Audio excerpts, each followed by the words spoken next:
Everybody's got a price, it's the $1 million man.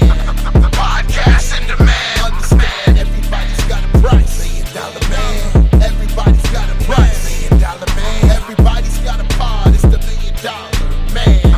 Podcast in demand. Understand, everybody's got a price. $1 million man. Everybody's got a price. What's up, everybody? It's Marcus D'Angelo, and we are back for another episode of Everybody's Got a Pod. And, of course, I'm joined by the man himself, WWE Hall of Famer, the legendary $1 Million Man, Ted DiBiase. Ted, what's going on, dude?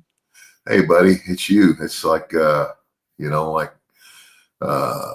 just came back from Vegas, right? Oh, yeah. Yeah, well, I had some good news, though, right at the end, brother.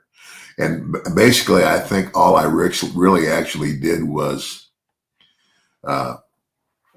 regain what I had probably lost. But I had a $500 return on a slot machine. All right. Yeah. So anyway. Man, nothing better than at least getting to break even whenever you leave Vegas. I know that I don't gamble. The guys I went with did not come home winners. They all lost some money. So, hey, man, just breaking even sometimes is a victory, right? Yeah, but we had a good time, and it was good to see everybody. Like I do a lot of cons, but not everybody's at all those cons. And it was like this was the big one, so I saw a lot of people that I hadn't seen in a long time. Yeah, it was kind of like, I was fortunate enough to be there with you, and it kind of felt like a big reunion of folks. Yeah. There's a great photo of you floating out there online that actually Jake Roberts shared.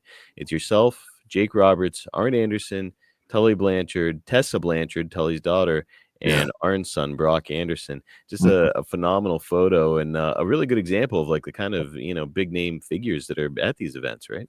Yeah, that's it. Well, Ted, did want to ask you while we're here on the subject, WrestleCon, getting to see all your fans. I mean, a lot of them coming from around the world. Still mean a lot to you all these years later when you have all these fans coming up to you wanting your autograph and pictures? Well, Marcus, it really is. I mean, here's the thing. I am 71 years old. I haven't had tights on or, been in the ring as a wrestler for 41 years and still have a lot of fans. And what really surprises me is the younger people that are coming and asking for autographs. It's like, when I was wrestling, those kids weren't even alive. Yeah. And it just shows you, who really is a fan, because the diehard fan is going to go back and look at all that stuff. And I have actually had several people say what I have said for some time. You guys from the 80s and early 90s had better matches than what we're seeing now. And that's, and again, we've talked about it, and I don't want like any of the young guys that might be in the business now, what DiBiase doesn't know what he's talking about. He's just, crying. And that's not it. You could ask me, you could ask Jake, you could probably ask Arn Anderson and several other people, and it's like the guys today get in the ring and it's like a tumbling act. Mm-hmm. They take all these great bumps and what have you, and they think they're having a great match. That's not a great match. Let's put it this way. I've been to a lot of movies. I'm a movie buff. I love to go to the movies, but sometimes I go to the movies and there's so much action happening that where's the story? Right. I would rather you tell me a great story, and add the action in where it's needed, and I'd be much happier. and I find that true, even in motion pictures today. A whole lot of action and not much story. I'm with you. I think that a great match has to tell a great story, or else it can't be a great match. Yeah. No matter how fantastic the athleticism in it is. Yeah. Um, I mentioned the picture of you at WrestleCon, and it's a really good one. Folks, go out of your way to check out Jake's social media so you can have a look at it. There's also a picture of you floating around out there with The Undertaker, a man who you introduced to the WWF audience 35 years ago this year. Yeah. Man, Ted, what was it like catching up with your old pal Taker? Oh gosh, he's a great guy. He's just a great guy. And yeah, I was the guy who introduced him, but I mean, it's kind of like, I don't want the fans to think that Ted DiBiase brought The Undertaker to No. WWE. Basically, I'm the guy who was selected to introduce him on television. But hey, and even then, I was thinking, gosh, all of these characters and everything. Because I come from the old school, and I knew that I had to become a character. But anytime a character like that is introduced, it's like, okay, it's a great idea. He's got the look and everything, but show me what you got in the ring. So a lot of times there've been characters like that, before, who just, looked good on the surface, but there was no wrestling ability. Mm-hmm. Mark brought it, man. He's got it. And he's a great guy on top of that. Yeah, one of the performers that kind of really had it all. Great look, great size, great in-ring ability, great psychology. Like, it's hard to poke any holes in anything that Taker was doing, right? Yeah, that's right. A couple other things, and then we're gonna get into our subject here. One thing I wanted to hear about was, and it's something that I completely forgot to bring up here on the podcast before, so we'll get your take on it now. Triple H went into the Hall of Fame. He was kind of like the main event there at the WWE Hall of Fame this year. Man, Ted, Triple H, he's certainly left a hell of a mark on the wrestling business and continues to do it. Wanted to get your thoughts on him going into the Hall of Fame. Well, I'm going to tell you something. I don't think there's anybody who deserves it more. Mm-hmm. And I was there the first night that he showed up, and in the dressing room, very, very quiet, minding his own business. And of course, like, probably at that time, kind of, I don't know if scared's the right word, but I mean, you just want, you don't want to do anything to piss anybody off. Right. But I mean, from the very beginning, I saw the potential with him. Whatever he didn't have, he caught on quick. Let's put it that way. And you know what? And give credit where credit is due. I mean, here's a guy who now is running the company. He's the guy at the helm of the ship, and the ship is sailing rather well, I would say. More profitable than they've ever been, and probably some of the best reviewed creative that they've had in decades under Triple H. So people are really kind of starting to come back to wrestling right now, and I think that Triple H has a lot to do with that. Yeah, I think he has everything to do with it. Again, Vince. Vince's genius was marketing. Oh my gosh, and everything. But, Vince was never actually a wrestler. Mm. And so, you can, you might not know who to pick. And I think, of course, to Vince's credit, he had Pat Patterson as his number one guy. And Pat Patterson was one of the greatest workers ever in our business. And Pat recognized talent. And I think Pat, more than anybody, was, he'd say, "Hey, Vince, you got to get this guy. You got to get this guy." And I think Pat had a lot to do with me coming back. And I think that's a really good point that you're making there, Ted, is that, Vince had Pat Patterson to kind of be his eyes and ears from an in-ring wrestling perspective. Right. Triple H. And smart enough to let him do it. Yep. Yeah. Triple H doesn't need that. because Triple H was that guy in the ring himself. So it's kind of he's in a unique spot where not Yeah, only is he manning the company, but he has the experience and the know-how in the ring to be able to look at a guy and say, like, I think yeah, that guy's really got it. yeah, exactly.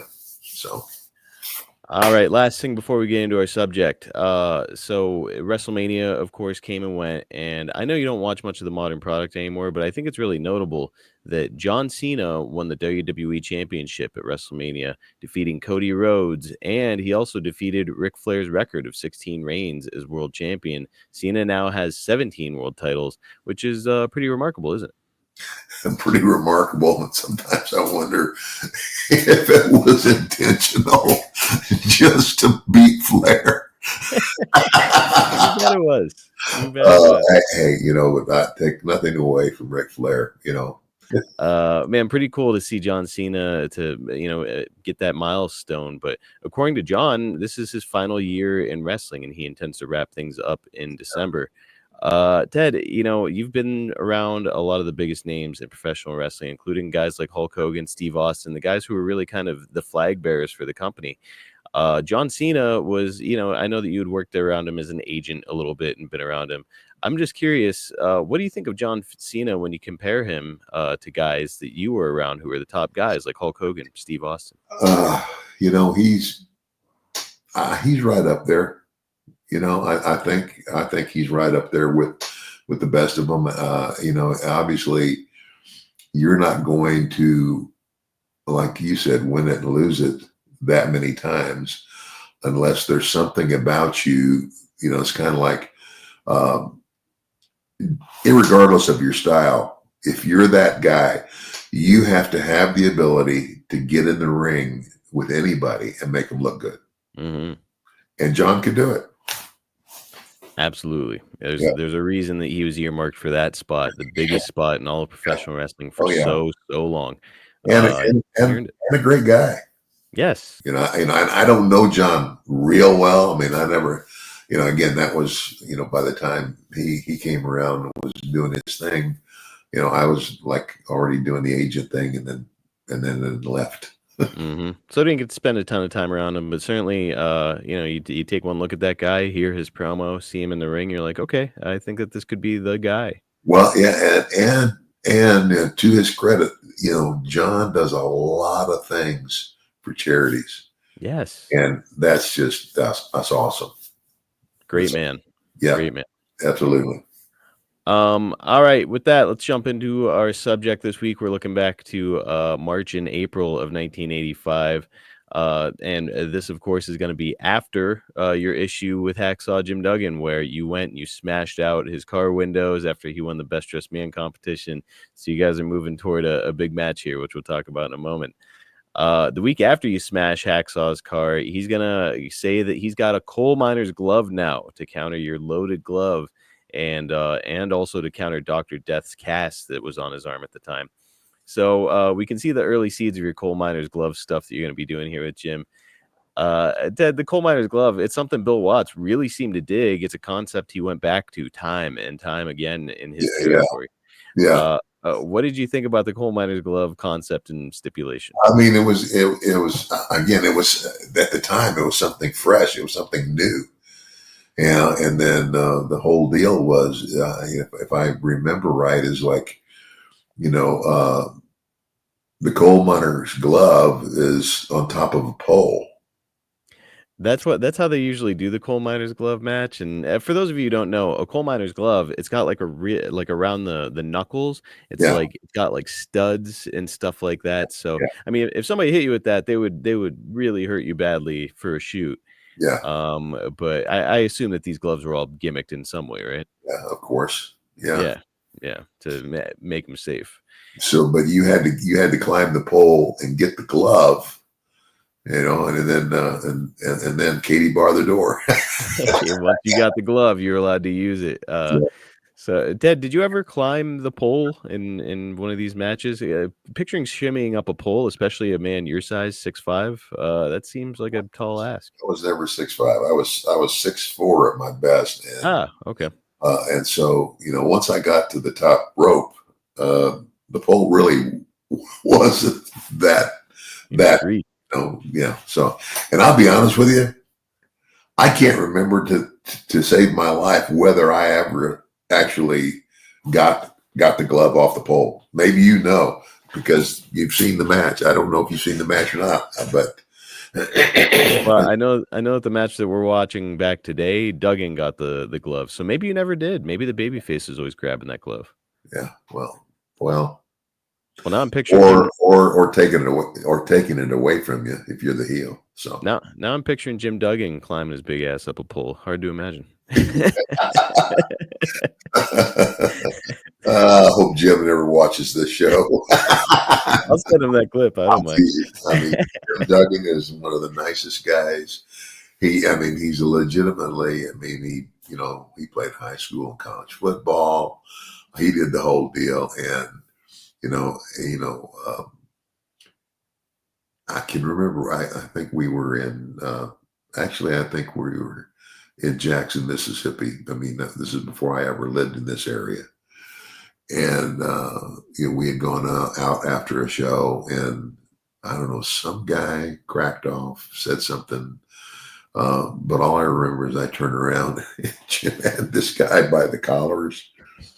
And not only had he pushed him against the wall, the guy's feet were 2 feet off, the guy's toes were 2 feet off the ground. A lot of people don't know. That's the story. A lot of people don't know Jim Duggan was the New York State heavyweight amateur wrestling champion. New York's a big state, and Jim Duggan was the best among all the heavyweights in that state when he was a young man. Not to mention a former NFL player. So yeah, not really a guy you'd want to piss off. No, not at all. Okay, guys, let's hit the pause button on the show real quick to talk about our fantastic sponsor. Of course, I'm talking about the guys that we all know and love. We're talking about Blue Chew. Ever since we started talking about Blue Chew here on Everybody's Got a Pod, the question keeps coming up from people, does Blue Chew work? Well, look, if you're asking that question, we want you to know that Blue Chew is putting their money where their mouth is by giving you a month for free. Guys, Blue Chew is an online service that delivers the same active ingredients as Viagra, Cialis, and Levitra, but at a fraction of the cost and in a chewable form. The process is simple. All you've got to do is sign up at BlueChew.com, consult with one of their licensed medical providers, and once you're approved, you'll receive your prescription within days. Blue Chew tablets are made in the USA and prepared and shipped directly to your door. And if you want to know the best part, here it is. It's all done online. So what that means is you can forget about all the visits to the doctor's office. You can forget about having to have those awkward conversations, or how about the worst part, waiting in line at the pharmacy. Skip all of it with a little help from Blue Chew. You can take them anytime, day or night, so that you can plan ahead or be ready when an opportunity arises. And what do you stand to lose? You can try it for free for a month, and we think that you're going to love it and your partner's going to love it. You could be missing out on the best sex of your life without even knowing it, just because you haven't given this a shot. It's a free service. Why not just try it? And if you don't like it, okay, forget it. You don't have to try it ever again. We always say that first impressions are important, but how about lasting impressions? Build up your confidence with Blue Chew, and they're giving you confidence where it counts the very most. Guys, Blue Chew wants men rock hard. That's what they tell me. That's their mission. They will not stop until every man is bricked up like a brick house, till every tent is pitched, till every rod is raised. Discover your options right now at BlueChew.com. And guys, we've got a special deal for you, our listeners. Again, you can try Blue Chew free. All you've got to do is use our promo code EGAP at checkout, and then just pay $5 shipping. That's it. Just go to BlueChew.com, use our promo code EGAP to receive your first month free. Visit BlueChew.com for more details and important safety information. And we want to thank Blue Chew for sponsoring Everybody's Got a Pod. Terry Taylor is the Mid-South TV champion during this time. And I think it's worth noting that the TV title in Mid-South wasn't a belt. It was a medal that you would hang around your neck like you'd get at the Olympics. Yeah. Kind of weird, isn't it? Do you think that Bill Watts just didn't want to buy another belt? I don't know. I really don't know. Yeah, pretty unique. It was a cool looking medal. It's just it really stuck out to me. It's something that you don't really see anymore in wrestling. I wouldn't hate it if that was a thing in WWF or wherever. Well, I bring up Terry Taylor because on the March 16th episode of Mid-South Wrestling, Terry is going to defeat you and claim your North American champion. So, Ted, it's a pretty short run for you with the North American title. And I'm curious, what do you think about short runs with major belts? Do you think it's okay to do, or should a guy carry the belt for more like 6 months or even a year? Well, it just depends on where you're going. And I guess my question was, I'm wondering if this is at the time that um, that I was starting to go to Japan. It is very good. That's probably has everything to do with it. You are about to make a little tour of Japan, so how Yeah. long in advance would you know if you're going to Japan? Like a couple weeks, month? Well, you'd know probably a month out or so, and you know, uh, Stan Hansen eventually stopped wrestling in the United States and just went to Japan. Mm-hmm. And pretty smart. I mean, in hindsight, I was like, golly, should I have done that? I mean, financially, it probably might have been crap. I don't know, because the one thing about Japan is you don't pay for your hotel, you don't pay for any of your transportation. All you pay for is your food. Does Everything. make you wonder. I'm sure it would have been tough on you though with Mel, and I believe that you had a couple. And of course, to be gone, gosh, they had one tour that was like 5 weeks, and I'm like, oh my gosh, But I've done a couple of those, and I don't know how many I did. There were 3-week tours, 4-week tours, but the money was good. We're about to discuss you taking a month-long tour here. That's actually how we're going to wrap it. That's your April 1985. So 40 years ago, right now, you were in Japan during this tour. So we'll talk about that here in a moment. But yeah, I think you make a good point, Ted. Maybe you found out in like February that you're going to go do a tour of Japan, and Bill Watts is like, well, I can't have my North American champion gone for an entire month. So he calls an audible. Yeah. Terry, as a result, though, is now a double champion. And when I asked Jake about his thoughts on this very subject last year, he said he didn't like it. For context, Terry was helping Bill out in the office during this time and was earmarked as one of the top guys in the territory. Ted, what do you think about a guy becoming a double champion? Do you think Watts should have put that belt on somebody else, anybody else? I don't really know. I can't, really remember everything that was going on at the time. The thing about Terry Taylor, though, Terry was always, he was a great worker. And, and I don't know, I don't know, but for whatever reason, Terry Taylor never really made it to the total top. You know what I'm saying? Yes. And he was a great worker, but I don't know. I don't know if personality had anything to do with that. I don't know.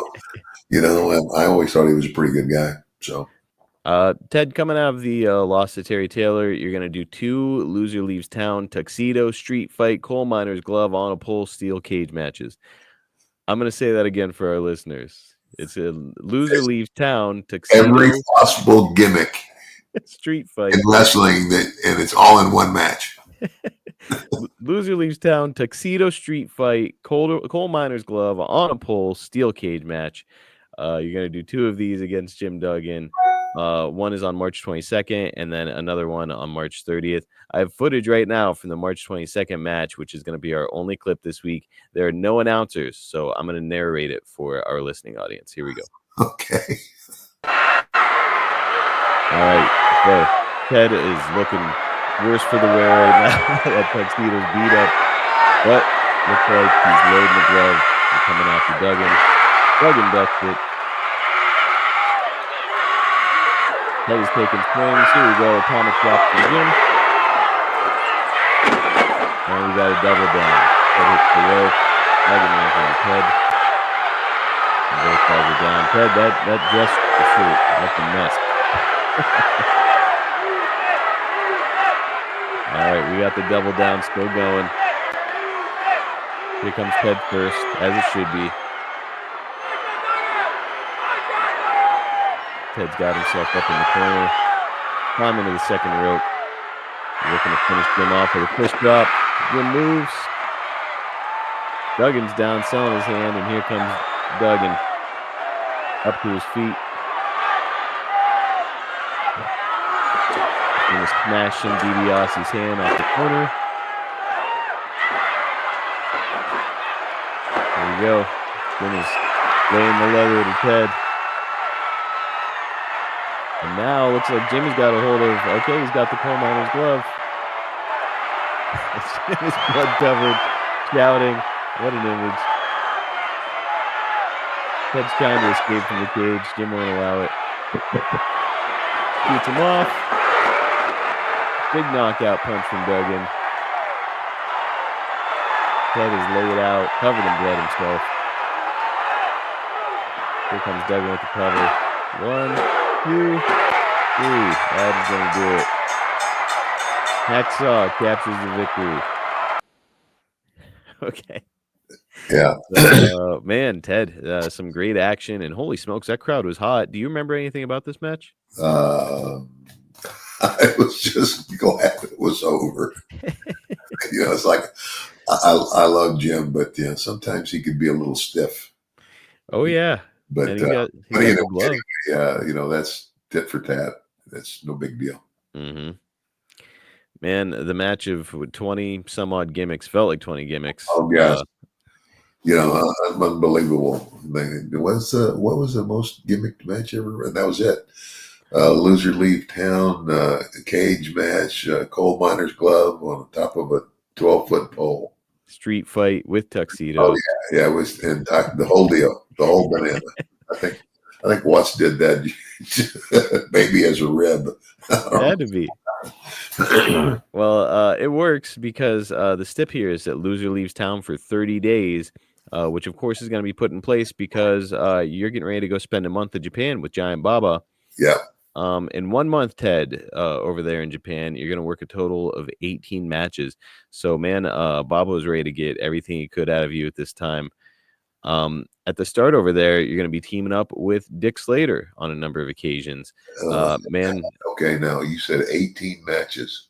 18 matches in the course of a month. Now, you're not there for a full month. I think you wind up showing up there, after maybe the first week of April. Maybe, I think I was 3 weeks there. Yes, I believe it was something like days down the 18 matches, 21 days. That's but in a full month, no, that's that's not enough, because 7, 14, 21, 28. Yep. So you wound up showing there, I want to say it was a weekend to April 1985, and you were off to the races. So, yeah, I mean, pretty easy math. It's 21 days, 18 matches. That's only 3 days that you had off during this entire tour. So, man, that's a lot of work. Yep. Now, you're going to team up with Dick Slater whenever you first start over there. Dick Slater's got a reputation. I know that he ran with Dick Murdoch, but Dick Slater himself has got a reputation not only for being a drinker like Murdoch was, but also for being a little bit scary. Where I guess he was a guy that you just did not want to piss off. Ted, what were your experiences like around Dirty Dick? I had no trouble with Slater. Of course, I mean Slater liked Murdoch too.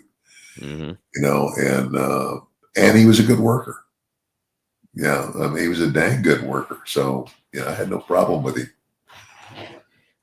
Your mentee, Arn Anderson, has said that when he was growing up, his favorite wrestler was Dick Slater. Yeah. And you can see why. He was a great worker. But, I've heard some stories about him where, man, if you cross him, the dude was nobody to piss around with.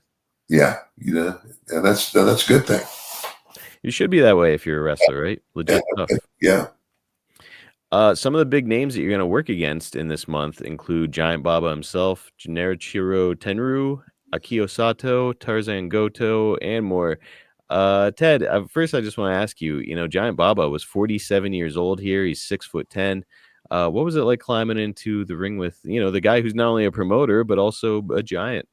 Well, I mean, it's like he was big. He was a spectacle, obviously. And it's kind of like you had to kind of work carefully with him too, because even though he was that big, it was kind of like, I not hard to describe. I think that one of the things he had that, like, like he throw you in the ropes and the big foot. Mm-hmm. That was his thing. The big foot come up and hit you in the face and down you go. But I mean, as far as the guy running the show, the owner of All Japan Pro Wrestling was Giant Baba, Yeah. and so you always want to do your best with him. I feel like it adds a new layer of pressure because this guy's brought you in. Obviously, he's got a really high opinion of you because here you come. He brings you overseas. He's going to be paying you really well. You're getting into the ring with him, so he must really have a high opinion of you if he wants to work with you. Yeah. I don't know. I know that you're a really polished worker at this time, of course, but there has to be some kind of nerves. You're getting in the ring with this guy. He's nearly 50, and it's boy. I better not give him a stiff one. So it wasn't just he and I. It was a tag match. Yes, sir. It was a couple of tag matches, and I believe it was you and Dick Slater on one side, with him and I don't recall who. Probably because oh gosh, yeah, I think you said his name once already. Might have been Tarzan Godo. Now that I'm thinking of it. Oh, I mean, yeah, but this one guy that I met him in Amarillo while I was still in college. You're thinking of Jumbo Tsuruta. Yeah, Jumbo Tsuruta he wrestled for Japan in the Olympics. Mm-hmm. It's a real deal, but a very nice guy. Do you think that whoever was teaming up with Baba was probably taking most of the heat, and then they'd just tag him in for the finish, if you had to guess? Yeah, probably. Seems like it would probably make the most sense. And I don't know. I don't think Baba was that. It's all about me. Because I mean, he was. He would. I've seen him in tag matches with Jumbo Tsuruta and other guys as his partner. It wasn't always. He didn't always get the hot tag. Actually, it would be better for him to tag out for the hot tag. Ah. Because even for his size, he couldn't move very fast. I gotcha. Okay, yeah. So him storming the ring all of a sudden for this really hot moment probably not going to work. No. When you got a guy that size and you're trying to get heat on him, is it the old work the leg sort of thing in order to get him down? Or, I mean, how do you handle it when you've got a guy who's that big, not super mobile, and you got to get heat on him? Yeah. Well, you got to get him down. You got to, cheat if you can. Mm-hmm. And of course, I did that. I don't know if I was I wearing the glove over there? I don't think so. I think you might have been. I know that it was an established gimmick for you at this time. Yeah. I can't remember. I'm asking you to look back 40 years ago. I get it. Yeah, and the other thing is, obviously, you want to do your very, very best, when you're in the ring with the guy who's paying you. Yeah. That's a lot of pressure. Yeah. Any memory by any chance of Tarzan Godo, Tenryu, or Akio Sato? Any of those names stand out for you? Yeah, Akio Sato was very good. And what was that? The other one? Tarzan Godo, he would wind up getting a reputation as more of a kind of a hardcore type wrestler down the road. Yeah. And what was the other name? Tenryu. Tenryu. Well, Tenryu was really good. Ted, I'm curious, especially now that I'm working. I think about climbing into the ring with somebody who doesn't speak my native language. It's not exactly like you can shoot them off to the ropes and say, drop down, hip toss, get it again. They're probably not going to understand what the hell you're saying. So, how do you overcome that? I mean, I think most of those guys, even if they like Tsuruta, he spoke very good English. But I mean, I guess the wrestling lingo is universal. Tackle, drop down, hip toss. They learned all of those. They learned enough English to wrestle a guy that spoke English. It's interesting. So, whenever you're running heat on somebody, and let's say you want to pick them up for a body slam, do you just snatch him up and hope he knows what's going on? Yeah. Oh, yeah. I mean, it's, you don't have to talk about everything, Interesting. So it's kind of like, I would do things as a heel when a guy was making a comeback on me, and I would position myself for him. You know what I'm saying? Yeah. So like boom, boom, boom. Like he slams me or something. I get up and I would stagger towards the corner, to where he could just grab me by the hair and run my head into the turnbuckle. And then I would turn around in the turnbuckle so he could go boom, boom, boom. And then I'd say, okay, turnbuckle backdrop, Mm-hmm. call it as I go. I'd call the comeback to him. Being in the ring, I love guys that are talking a lot, so that you can kind of have an idea as to what's going to be going on or coming next or whatever. Which it's always great. It's just it's fascinating to me because it's like I guess they just have to use context clues in Japan where they're like, well, he's feeding me, his back and he's in the corner, so he must want me to slam his head on the top buckle. Yeah. Ted, we're going to wrap up here in a minute with what I consider the main event of this episode. Ted, this is really pivotal time in your career because this is also going to mark the first occasion when you teamed with Stan Hansen this tour in April 1985. This, of course, is the period when Bruiser Brody had just made the jump to New Japan, and now you are working in his place with Stan Hansen. Ted, Brody's final day with All Japan was just 3 weeks or so before you made the jump over here. What was it like when Stan Hansen asked you to be his partner? Was it in Japan that he had asked you to do this? I think it probably was because, the other thing that okay, and Brody jumping to the other company, that was, things like that was real unusual because loyalty is a big deal in Japan. And so Brody jumps ship, goes to the other company, and I was there in Japan, and Stan said, look, he says, Brody's leaving.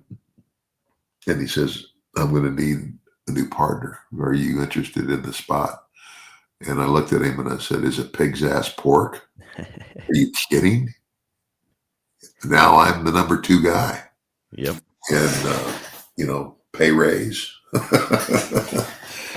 So, yeah, and again, the only reason that didn't last any longer than it did is because I ended up going to the WWF. You guys had a nice little 2-year run, but it is interesting to think of how far you could have gone with Stan Hansen in Japan. Well, I could have gone all the way. I could have just stayed and worked for All Japan Pro Wrestling if I wanted to, But it's kind of like I also understood that, and again, like Stan, Stan, you don't see Stan making very many Comic-Con appearances to sign autographs because not too many people know him. Right. And the reason they don't know him is that he spent almost his entire career in Japan. And I'll put it this way: Stan Hansen doesn't need a job. He does not. No, he does not. And he was obviously, I don't know how much he was paid, but obviously he ended up being the number 1 gaijin, which means foreigner in Japan. He's the number 1 gaijin wrestler, and for a very long time. Yeah, for a long time. And he married a Japanese girl. Mm-hmm. Yeah, and he's a good guy, and he's a great guy. You work on top for that long, and brother, you're gonna make a shit pile of money. I'm sure he's not hurting for money now. Yeah. So yeah, no, it's really cool that you're getting over there and getting to have the opportunity. And this opportunity, of course, is going to create more opportunities for. I'm sure that when Baba sees the 2 of you together and you're kind of his top tag team, top heels in the company, he's going to want to bring you over more often. And we'll wrap up with this question, just because I'm curious as a man who's got children and a wife myself. First of all, what was it like calling from Japan to home? How was it difficult to get in touch with your wife? No, not really. It wasn't. I mean, I could call, like I could call home from any hotel that I was in. Um, and of course, you wanted to keep those phone calls. You didn't want to get on the phone for an hour. Right. And I guess the thing that made it, it's kind of like easier for Mel was the fact that when I was just going to Japan, that was, I mean, for a while, that's all I was doing, hmm just for a little while. And, so when I came home, I was home. Whenever you're coming home from Japan, is it difficult to a get acclimated as far as like the difference in time and whatnot, and also like how is Mel reacting to you being gone for a month? Like, do you feel that it put any strain on the marriage, or was she understanding what she was up against? She was pretty understanding. I mean, she understood too that, I was making more money in Japan. Mm, I mean, what I made in Japan compared to, I'll put it this way, I can understand why Stan Hansen just went to Japan. yeah. Yeah. Why leave? And, sometimes, like I even second guess myself, like, man, I could have done that, but by the same token, if I had done that, then, the Ted DiBiase, the $1 Million Man, all of that stuff never would have happened. And had it not happened, I don't know how it would have ended up, because, it's like, I know Stan doesn't need the money. I mean, because he made his money and he saved his money, and and again, had no expenses in Japan except for food. It's kind of like, I still wonder, Marcus, sometimes I second guess myself as a guy, you know what? If I'd have done what Stan did, chewy, I can guarantee you wouldn't be signing any Funko Pops. yeah, I wouldn't be signing Funko Pops, or, I wouldn't be in any video games. hmm It might not be a WWE Hall of Famer. Now, I don't know if Stan, I believe Stan is a WWE Hall of Famer, but you just never know. Like, circumstances could be different. Maybe you could have made more money. Maybe you could have extended your career if you'd worked in Japan and not come back here. Who knows? I don't know, but it is what it is, and, but, as far as Japan goes, I love Japan. I love the people. I mean, the people couldn't be more warm. For a country who just 2 decades before was at total war with America, hmm it was totally different. I mean, you couldn't you couldn't tell. And again, I wrestled in Hiroshima, Wow. and I wrestled in what was the other one? Nagasaki. Yes. The two places where they dropped the atomic bomb. You couldn't tell. Wow. I think there was one thing that was left, as a reminder, that every, and there was a museum that you could go to,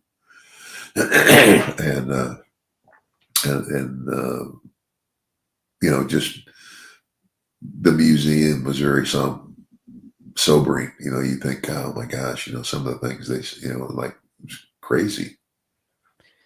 And it's an experience that not everybody gets to have, not only going to Japan, but I mean, you yourself going over there and performing at a high level in some really big halls and arenas. Yeah, So really cool that it's something you got to experience, and I'm looking forward to exploring it more, because God knows that Baba, once this partnership happened with you and Stan Hansen, Baba was looking to bring you over there probably as often as he could, right? yeah, yeah, yeah. Maybe we gotta get Stan Hansen on this podcast. I think we should get in touch with him. Yeah, he's a great guy. Ted, that's going to wrap us up for this week. What a fun episode it was looking back to 1985, gosh, 40 years ago, Wow. and the start of your partnership with Stan Hansen. Plenty more to discuss there, and I can't wait to get into it. Folks, in the meantime, if you are not subscribed to our YouTube channel yet, go and get subscribed right now. It's youtube.com/@Golden Era Network. Not only do we get exclusive Ted clips that you don't hear here on the show, but it's the only place to listen to Hacksaw Jim Duggan's podcast, The Hacksaw Hour. It does not go out on podcast platforms. It is only on that YouTube channel. So go out of your way to check it out. Jim is great. And, man, Ted, always a pleasure to pick your brain. I appreciate your time this week as always, and I'll catch you next time, my friend. And thank you very much, Marcus. And I just want to remind everybody out there that everybody's got a price for the $1 Million Man. See you guys next time right here on Everybody's Got a Pod. Telling all the fights, fist drop, $1 million dreams, tell them all good night.